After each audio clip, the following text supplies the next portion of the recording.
Hey everyone, it's me, Nathan Saavedra, and Happy New Year! Sorry I wasn't too active in 2024. I'm now a full-time college student, so it's kind of hard to manage time.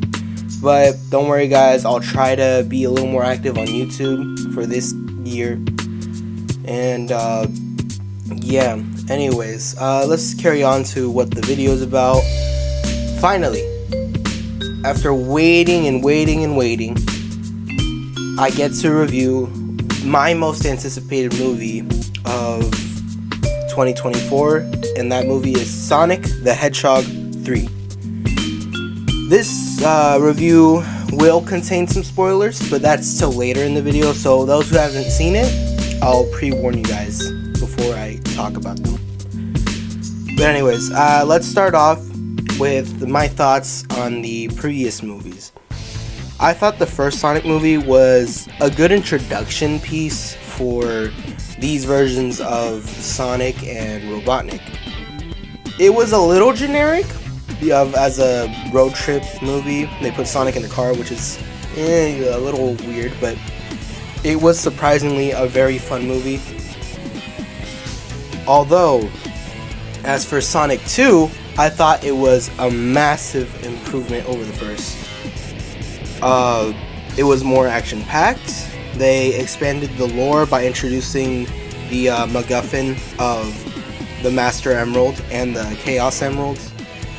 And they also introduced characters such as Tails and Knuckles, which personally I consider these to be some of the best characterizations of them in the entire franchise. And now we have this third installment, but does it live up to the hype? Not only does this movie live up to the hype, it's the best of the trilogy. From start to finish, I had a stupid little smile watching the movie.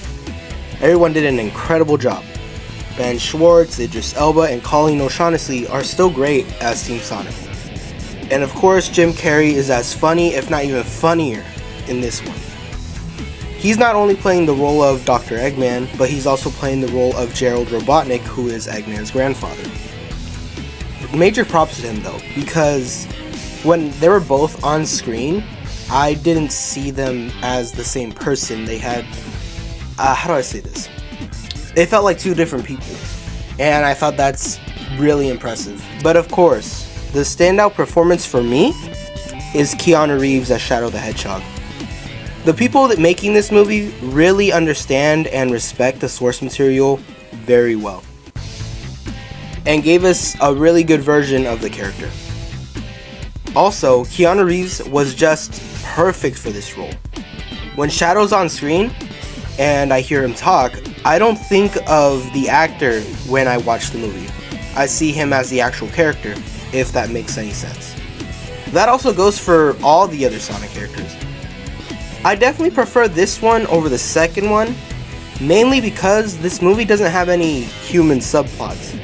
Although I'm one of the people who do like the humans, they do take up a little too much screen time sometimes. Specifically that wedding scene from the second movie, it just felt a little out of place. And also, this movie did a really good job at giving everyone time to shine.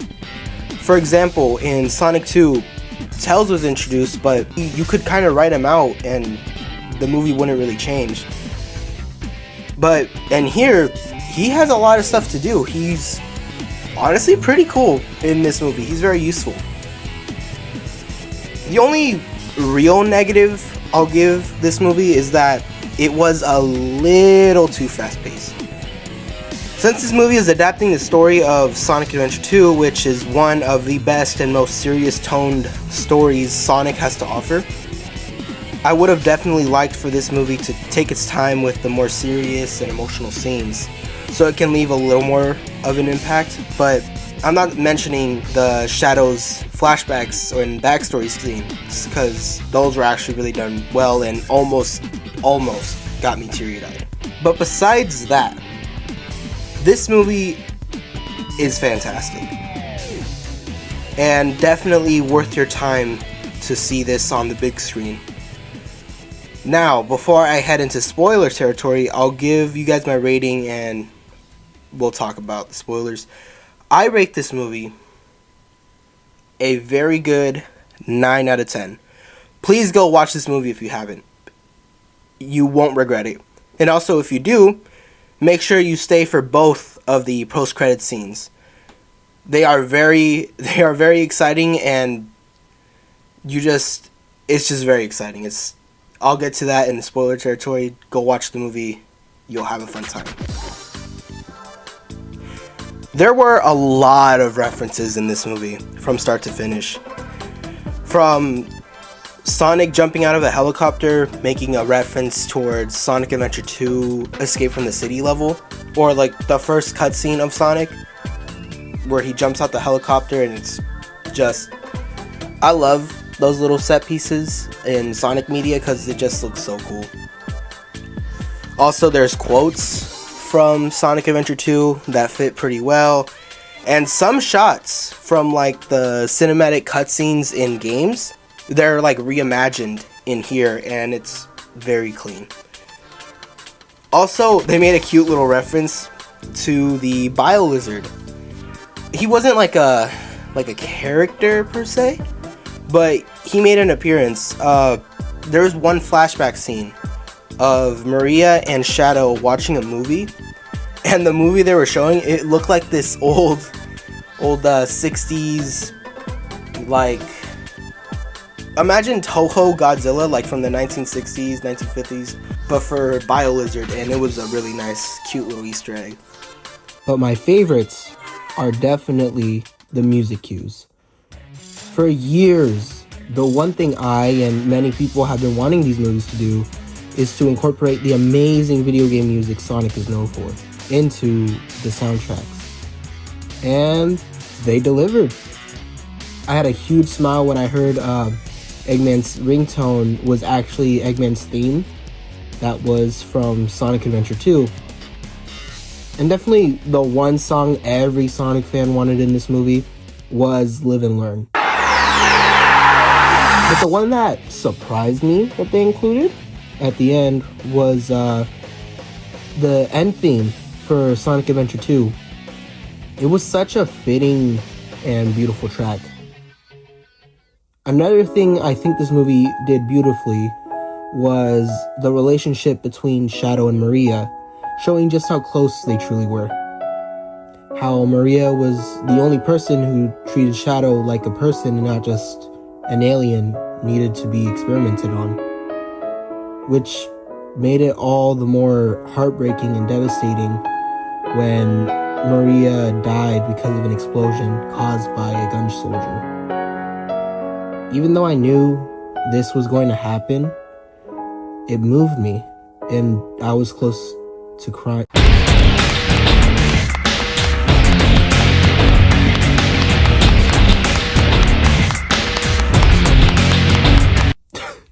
Okay, looking back, it was funny. It was funny. I'll give it that. But then again... Shut up. Anyways, let's talk about that third act. And it starts off with this really cool, like, interaction between Sonic and Knuckles. At this moment, Sonic was consumed with so much anger towards Shadow for attacking Tom that he was threatening Knuckles to give him that Master Emerald. Knuckles is my favorite character, and even though he acts dumb in some cases, I love that when it comes to the Master Emerald, he takes his job serious. But Knuckles eventually gives Sonic the location, which is guarded by Wade. Yeah, Wade Whipple, who was using it as a hockey puck. Oh boy. Okay, yeah, I get they needed to connect the Knuckles show to this movie, but I feel like it was a missed opportunity for Angel Island to make an appearance in these movies. Because earlier in the movie, Tails did mention that Knuckles put the Master Emerald in a location he only knows. And I thought it would have been such a cool thing for him to put, like, since Knuckles, he was exploring all his life basically, And I wouldn't be surprised if we found an island, a floating island, and decides to put it there. But then again, I should have expected less, because, I mean, I'm a Sonic fan, I expect too much. Sonic becomes supersonic and goes into space to fight Shadow. And this was such an exciting and cool fight. They both ended up going super in their super forms and duke it out. It felt so much like a Dragon Ball Z fight. Skipping ahead after Sonic and Shadow make up and Eggman literally kills his grandfather, it's up to Shadow to redirect the Eclipse cannon away from Earth. But in a surprising twist compared to SA2, Eggman also sacrifices himself. This movie actually gave a really good character arc for Eggman. And if it's true that Jim Carrey is fully done with acting in movies since he's retiring, this was a perfect send-off. Now, the last thing I want to talk about is those post-credit scenes. I predicted the characters.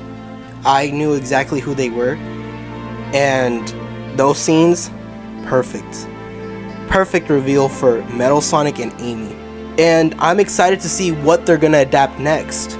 It's either gonna be Sonic CD or Sonic Heroes. I'm assuming it would be Sonic Heroes because of the amount of characters the game has. It would make more sense because they're able to make more movies out of this franchise. And I am all in for it. Also, another reason I say it's Sonic Heroes is because in that second post-credit scene, it's confirmed that Shadow is still alive. But whatever the next movie's gonna be, if it's gonna be another adaptation of the game, or if it's gonna do its own thing, I am all in on it. I am so excited for the future of this Sonic cinematic universe. It's gonna be amazing.